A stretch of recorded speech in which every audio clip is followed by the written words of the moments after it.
తెలంగాణ రాష్ట్రం జయశంకర్ భూపాలపల్లి జిల్లాలోని కాళేశ్వరం గ్రామంలో వెలసిన శ్రీ కాళేశ్వర ముక్తేశ్వర దేవాలయం ఒక అతి ప్రాచీనమైన ఆలయం. దట్టమైన అడవి మధ్యలో, చుట్టూ రమ్యమైన ప్రకృతి రమణీయతల మధ్యన, పవిత్ర గోదావరి నది ఒడ్డున వెలసిన ఈ క్షేత్రం చాలా ప్రాచీనమైనది. శివుడు, యముడి దేవాలయాలు ఇక్కడి ఆలయ ప్రత్యేకత. స్థల పురాణం. సాధారణంగా గర్భగుడిలో ఎన్ని శివలింగాలుంటాయి? ఒక్కటే కదా? కాని కాళేశ్వర ఆలయంలో 2 శివలింగాలు గర్భగుడిలో పూజలందుకుంటాయి. అందులో ఒకటేమో ముక్తేశ్వరునిది, శివుడు, మరొకటేమో కాళేశ్వరునిది, యముడు.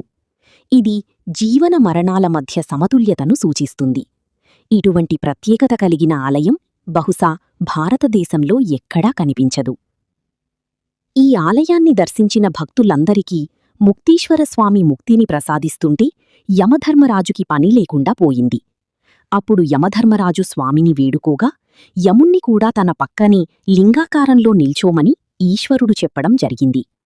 ముక్తీశ్వరుణ్ణి చూచి యముణ్ణి దర్శించకుండా వెళితే మోక్షప్రాప్తి దొరకదని, వాళ్లని నరకానికి తీసుకుపోవచ్చని శివుడు చెప్పాడట. అందుకే భక్తులు స్వామిని దర్శించుకుని కాళేశ్వరస్వామిని కూడా దర్శించుకుంటారు. ఆలయ నిర్మాణం.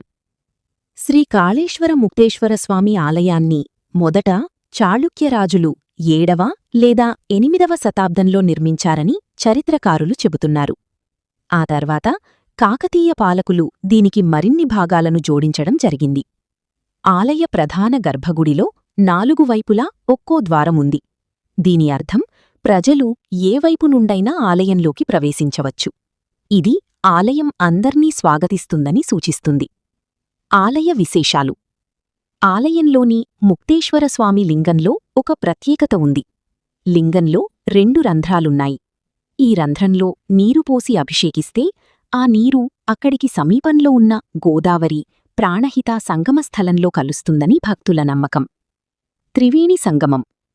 గోదావరి మరియు దాని ఉపనది అయిన ప్రాణహిత నదులతో పాటు అంతర్వాహినిగా సరస్వతీనది ఇక్కడ ప్రవహించడం వలన త్రివేణి సంగమ తీరమైన దక్షిణ కాశీగా ప్రసిద్ధి చెంది శ్రీశైల, ద్రాక్షారామ, కాళేశ్వరం అనే త్రిలింగ క్షేత్రాలలో ఒకటిగా ఈ క్షేత్రం ప్రసిద్ధిగాంచింది.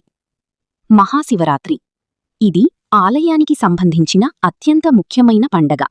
భక్తులు శివుణ్ణి పూజించడానికి ఉపవాసముండి ప్రార్థనలు చేస్తూ రాత్రంతా మేల్కొని ఉంటారు. కార్తీక మాసం. భక్తులు ప్రతిరోజూ దీపాలు వెలిగించి ప్రత్యేక ప్రార్థనలలో పాల్గొని పవిత్రమాసం. పుష్కరాలు. ఈ పండగ 12 సంవత్సరాలకు ఒకసారి వస్తుంది. పవిత్ర నదులు కలిసే చోట భక్తులు నదిలో పుణ్యస్నానం చేస్తారు.